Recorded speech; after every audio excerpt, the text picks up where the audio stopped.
Coat sarpanch Jaswant Meena क्या व्यापारी है क्या? लल्लू राम मीणा जटवाड़ा सरपंच क्या व्यापारी है क्या? इन लोगों ने ये सब यात्रा निकाली है। मैं चैलेंज के साथ कहता हूँ, किरोड़ लाल जी का राज है, वो जांच क्यों नहीं कराते? अगर वो सनातनी है तो सनातन धर्म की कसम है, उन्हें इसकी जांच कराएं। 6 और 5 11 करोड़ 38 लाख रुपए का घोटाला इन्होंने किया है। किरोड़ लाल जी स्वयं आए और बयान दें। अब जगमोहन जी तो क्या बोलूं, वो सीधे आदमी है बेचारे, कि किरोड़ लाल जी तो ईमानदार आदमी है, लेकिन इनका भतीजा जो है वो सर से लेके एडी तक भ्रष्टाचार में कंप्लीट डूबा हुआ है। अब उन घोटालों को उजागर तो करूंगा मैं। महुआ में छापा डाला, 4 टैंकर दूध खाली कर दिया किरोड़ लाल जी ने, इनकी उपस्थिति में 4 टैंकर खाली करवा दिए। 1.5-2 करोड़ रुपए कीमत होती है 4-5 टैंकरों की, तो आपने उसका दूध बर्बाद कर दिया व्यापारी का। चलो ठीक है, लेकिन 3 दिन के अंदर अंदर ही फैक्ट्री चालू कैसे हो गई? अगर फैक्ट्री में सब कुछ गलत था, मैं कह रहा हूँ किरोड़ लाल जी से, सब कुछ गलत था, तो 3 दिन में फैक्ट्री कैसे चालू हो गई? या तो उस फैक्ट्री वाले से कोई बड़ी रिश्तेदारी हो गई जिसकी वजह से वो फैक्ट्री वापस चालू हो गई। आखिर हुआ क्या, क्यों हुआ? महवा की सियासत एक बार फिर से उबाल पर है। पूर्व विधायक ओम प्रकाश हुड्डा की शव यात्रा निकालने के मामले ने अब सिर्फ राजनीतिक नहीं बल्कि नैतिक और प्रशासनिक सवाल भी खड़े कर दिए हैं। इसी मुद्दे पर अब खुलकर सामने आए हैं भाजपा नेता जगमोहन मीणा। जगमोहन मीणा ने एक मीडिया चैनल को दिए गए इंटरव्यू में हुड्डा पर गंभीर आरोप लगाए हैं। शव यात्रा के सवाल पर जगमोहन मीणा का कहना है कि इस तरह की यात्रा ना तो भाजपा ने निकाली और ना ही हमारे कार्यकर्ताओं ने। जिन व्यापारियों और प्रॉपर्टी डीलर्स को नुकसान हुआ, उन्हीं की नाराजगी सामने आई है। किसी जिंदा व्यक्ति की शव यात्रा निकालना हम ना तो पसंद करते हैं और ना ही ऐसे कृत्यों का समर्थन करते हैं। इसके साथ ही डॉक्टर किरोड़ी लाल मीणा पर नकली खाद, छापेमारी और लेन देन जैसे आरोपों को लेकर भी जगमोहन मीणा ने कहा कि अगर कभी भी ईमानदारी पर सवाल उठे तो मैं ये दावे के साथ कह सकता हूं कि किरोड़ी लाल मीणा जैसा उदाहरण ढूंढे से भी नहीं मिलेगा। ऐसे में दोस्तों, इन्हीं तमाम आरोपों और राजनीतिक हलचल के बीच महुआ की जमीनी सच्चाई जानने के लिए हमारे संवाददाता सौरभ दुबे ने महुआ से पूर्व विधायक ओम प्रकाश हुड्डा से फोनोलाइन पर सीधी बातचीत की है। आइए सुनते हैं कि पूर्व विधायक ओम प्रकाश हुड्डा ने इन तमाम आरोपों पर क्या कुछ कहा। कि शव यात्रा हाल फिलहाल में आपको लेकर निकाली गई थी, कहा जा रहा है कि जो नाराज व्यापारी है उनके द्वारा ये शव यात्रा निकाली गई है, तो क्या कुछ कहना चाहेंगे? आपकी पहली प्रतिक्रिया क्या है? जी। सबसे पहले तो मेरा निवेदन ये है आपके चैनल के माध्यम से, सम्मानीय जगमोहन मीणा जी, सम्मानीय डॉक्टर किरोड़ लाल मीणा जी, सम्मानीय श्री राजेंद्र मीणा जी, इन सबसे मैं अनुरोध करूंगा, मेरा सीधा आरोप आप पर यह है कि ये प्रॉपर्टी डीलर जो है, क्या व्यापारी की बात कर रहे हैं तो हल्दैना ग्राम पंचायत का सरपंच मंगल राम मीणा क्या व्यापारी है क्या? कोट सरपंच जसवंत मीणा क्या व्यापारी है क्या? लल्लू राम मीणा जटवाड़ा सरपंच क्या व्यापारी है क्या? अमर सिंह मीणा कमालपुर पूर्व सरपंच क्या व्यापारी है क्या? इन लोगों ने ये सब यात्रा निकाली है, और सब यात्रा इसलिए निकाली है कि महुआ के हनुमान नगर विस्तार में 894 वर्ग मीटर जमीन जिसकी कीमत 5 करोड़ 8 लाख रुपया है। मैं चैलेंज के साथ कहता हूं, किरोड़ लाल जी का राज है, वो जांच क्यों नहीं कराते? जब मैंने उनको पत्र लिखा है, वो जांच कराएं और सच को सच और झूठ का झूठ साबित करें। अगर वो सनातनी है तो सनातन धर्म की कसम है, उन्हें इसकी जांच कराएं कि उन्होंने सड़क उनके डायरेक्शन पर उनके चहेते प्रॉपर्टी डीलर को तहसीलदार पे दबाव बना करके 894 वर्ग मीटर जमीन का उन्होंने गैर खोलना था, गैर मुमकिन सड़क, और आवासीय का नामांकन तहसीलदार ने क्यों खोला है? किरोड़ लाल जी उसके तहसीलदार से पूछे, नंबर 1।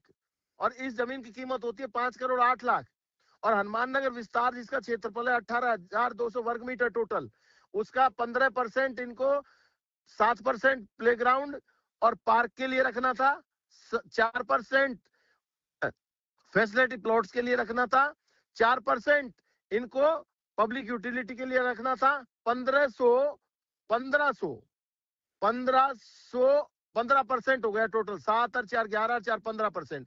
15% में अगर 1802 का 15% निकालते हैं तो 2730 वर्ग मीटर जमीन होती है। 2730 वर्ग मीटर का अगर हम वर्ग मीटर निकालेंगे तो 3200 वर्ग गज जमीन होती है। 3200 वर्ग गज में से इन्होंने मात्र 700 गज जमीन जो है वो इन्होंने फैसिलिटी के लिए रखी है, रखनी थी 3200, रखी है 700। अब 3200 मैंने 700 कर देते तो 2500 हो गई। Rajasthan township policy 2024 issued in 2025। Rajasthan township policy ये कहती है, 17 जुलाई 2025 की टाउनशिप पॉलिसी ये कहती है कि आप कोई भी प्लॉट काटोगे तो 60-40 का रेशो रखना पड़ेगा। अब आपको 15% फैसिलिटी में रखनी है, 15% होती है 3200, और 3200 में से आपको 700 माइनस कर दे 2500। 2500 इंटू 25,000 का प्लॉट भाव बेच रहे हैं, 6 करोड़ 25 लाख रुपए की ये हो गई, और 5 करोड़ 8 लाख रुपए का वो सड़क बेच दी। तो हम यही तो कह रहे हैं, और क्या कह रहे हैं कि जो ना, अब ये टोटल मिलाकर के 6 और 5 11 करोड़ 38 लाख रुपए का घोटाला इन्होंने किया है। अगर घोटाला नहीं है तो किरोड़लाल जी स्वयं आए और बयान दें।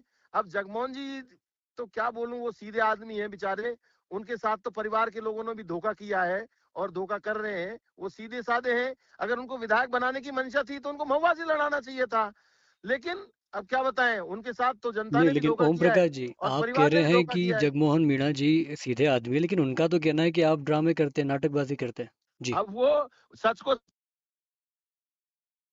ड्रामे को जीवन भर करता रहूंगा। मुझे, आप, जिस जनता ने मुझे 10 साल तक विधायक बना के रखा, क्या अब उनकी उस जनता के हितों की रक्षा नहीं करूं मैं? मुझे उनकी रक्षा करनी है और मरते दम तक करनी है। अब मेरा इन पे जो आरोप है, अब भाई आप, एक कॉलोनी हनुमान नगर विस्तार में करीब 11 करोड़ रुपए का घोटाला हुआ है, उसकी जांच क्यों नहीं कराते ये? और जांच करा के जांच रिपोर्ट पब्लिक क्यों नहीं करते? करो। मैं तो इनसे ये कह रहा हूं, मेरे हाथ जोड़ के किरोड़लाल जी से ये विनती है कि किरोड़लाल जी तो ईमानदार आदमी है, लेकिन इनका भतीजा जो है वो सर से लेके एडी तक भ्रष्टाचार में कंप्लीट डूबा हुआ है।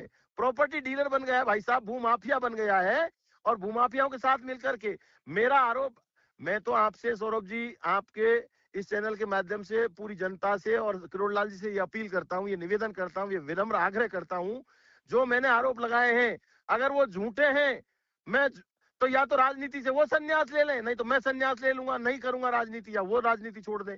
जांच कराओ। आपको मेरा तो चैलेंज है, ये मेरे ऊपर आरोप लगाते थे भ्रष्टाचार का। अब जांच इनकी, फाइल इनकी, सब कुछ इनका, अधिकारी इनके, अधिकारी की रिपोर्ट इनकी, जांच कराओ, हुडला पे आरोप लगाओ, सिद्ध करो।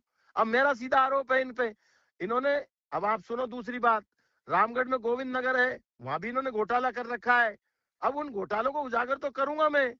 इधर एक एक एक कॉलोनी और काट रहे, मानसरोवर कॉलोनी, इधर अमोलक नगर में, उस अमोलक नगर वाली कॉलोनी में भी बड़ा घोटाला है। 60-40 का रेशो होना चाहिए भाई, क्यों नहीं है रेशो? एक और ओम प्रकाश जी, मैं यहाँ मुद्दा उठाना चाह रहा हूँ, क्योंकि आपके द्वारा कई बार ये कहा गया है कि महुआ में जो छापेमारी हुई है उसमें किरोड़ीलाल मीणा ने लेन देन के लिए ये छापेमारी की है, तो इस भाई आरोप साहब, के मैं पीछे क्या है महुआ जी? में, महुआ में अभी इन्होंने एक फैक्ट, हालांकि वैसे तो एक बात बताऊं मैं आपको, एक मंत्री दूसरे विभाग में छापा नहीं डाल सकता, कुछ कुछ पैरामीटर्स हुए हैं, हर चीज को एक मर्यादा है। लेकिन इन्होंने एक डेयरी में जाकर के, दूध बनाने वाली फैक्ट्री में जाकर के इन्होंने छापा डाला, महुआ में ही, महुआ में छापा डाला, 4 टैंकर दूध खाली कर दिया किरोड़लाल जी ने, इनकी उपस्थिति में 4 टैंकर खाली करवा दिए। हम ये नहीं कह रहे कि वो सब कुछ सही है, हम व्यापारी की तरफ नहीं बोल रहे, हम ये कह रहे हैं अगर वो व्यापारी गलत था तो उसके सैंपल चेक करवाते, सैंपल भरवाते, और सैंपल भरवा कर उसकी रिपोर्ट मंगवाते, और रिपोर्ट मंगवाने के बाद में अगर दूध गलत पाया जाता तो उसको आप रिजेक्ट करके उस दूध को नष्ट कराने का काम करते। आपने उस व्यापारी के साथ कुठाराघात किया है। 4 टैंकर कीमत कितनी होती है? 1.5-2 करोड़ रुपए कीमत होती है 4 टैंकर, 4-5 टैंकरों की। तो आपने उसका दूध बर्बाद कर दिया व्यापारी का, चलो ठीक है, लेकिन 3 दिन के अंदर अंदर ही फैक्ट्री चालू कैसे हो गई? अगर फैक्ट्री में सब कुछ गलत था, मैं कह रहा हूँ किरोड़लाल जी से, सब कुछ गलत था, तो 3 दिन में फैक्ट्री कैसे चालू हो गई? या तो उस फैक्ट्री वाले से कोई बड़ी रिश्तेदारी हो गई जिसकी वजह से वो फैक्ट्री वापस चालू हो गई। आखिर हुआ क्या, क्यों हुआ? तो ये नोट लेकर के फैक्ट्री वापस चालू हो रही है। अभी हनुमानगढ़ में जितने भी छापे डाले, वो छापे डालने के बाद आप देख रहे हो, छापे डाले, डाले, और छापे डाल करके फैक्ट्रियों में जो भी खाद बीज मिला, उनकी रिपोर्ट आई कि कोई भी नकली नहीं है। तो फिर आखिर हो क्या रहा है? राजस्थान की जनता जानना चाहती है। इनका भतीजा जो है किरोड़लाल जी का, वो खाद बीज बेचने का काम कर रहा है। और मेरे पास बिल हैं ऐसे जो डीएपी खाद के 1700 रुपए में बेचे हैं, 1350 रुपए की एमआरपी है। अगर मंत्री जी का भतीजा ही 1700 रुपए में खाद बेचेगा, फिर आम आदमी क्या करेगा साहब? बहुत बहुत शुक्रिया ओम और प्रकाश जी। दूसरा तमाम आपको निवेदन जी करना चाहता हूँ, सम्मानीय किरोड़लाल जी से मेरा हाथ जोड़कर विनती ये है, आपने जो ये शव यात्रा निकाली है, अच्छी बात है। मैं इस शव यात्रा का स्वागत करता हूँ, अभिनंदन करता हूँ और आपसे ये आग्रह करता रहता हूँ कि हर साल इसी दिन एक एक शव यात्रा निकालते रहेंगे तो हम मजबूत होते रहेंगे। और ये लोकतंत्र में पहली बार, सौरभ जी, ये लोकतंत्र में पहली बार ऐसा देखने को मिला है, समझ रहे हो? जी ये लोकतंत्र में पहली बार ऐसा देखने को मिला है जब विपक्ष के किसी नेता की शव यात्रा निकाली गई है। जी बहुत बहुत विपक्ष के जी नेता से परेशान है। मैं तो सीधा सट, मेरा प्रश्न किरोड़लाल जी से ये है, जगमोहन जी से भी ये है, हनुमान नगर विस्तार, गोविंद नगर, मानसरोवर नगर, बांके बिहारी नगर, गंगा विहार विस्तार, Balaji Nagar first, Balaji Nagar second, Hanuman Nagar first, Hanuman Nagar second, Ganpati विहार, इन सारे नगरों में घोटाले नहीं है तो क्या है? इनको उजागर करें और ठीक है जनता को जो सड़क बेचने का काम किया है, जी जनता के सामने पर्दाफाश करें, जी दूध का दूध और पानी का पानी करें। जनता ये जवाब चाहती है जी आपसे, किरोड़लाल जी से मैं जवाब जानना ठीक चाहता है हूँ। हम बहुत छोटे बहुत आदमी हैं शुक्रिया ओम किरोड़लाल जी के प्रकाश जी। सामने। जी बहुत बहुत शुक्रिया ओम प्रकाश जी, ये तमाम सारी जानकारी के लिए। काफी महत्वपूर्ण मुद्दा था। ऐसे में पंजाब केसरी राजस्थान का प्रयास था कि आपसे सीधा संवाद करके ये समझने का प्रयास करें कि आपका क्या कुछ वक्तव्य है, आपकी क्या कुछ प्रतिक्रिया है। बहुत बहुत शुक्रिया एक बार फिर पंजाब केसरी राजस्थान से जुड़ने के लिए। नमस्कार। धन्यवाद, धन्यवाद।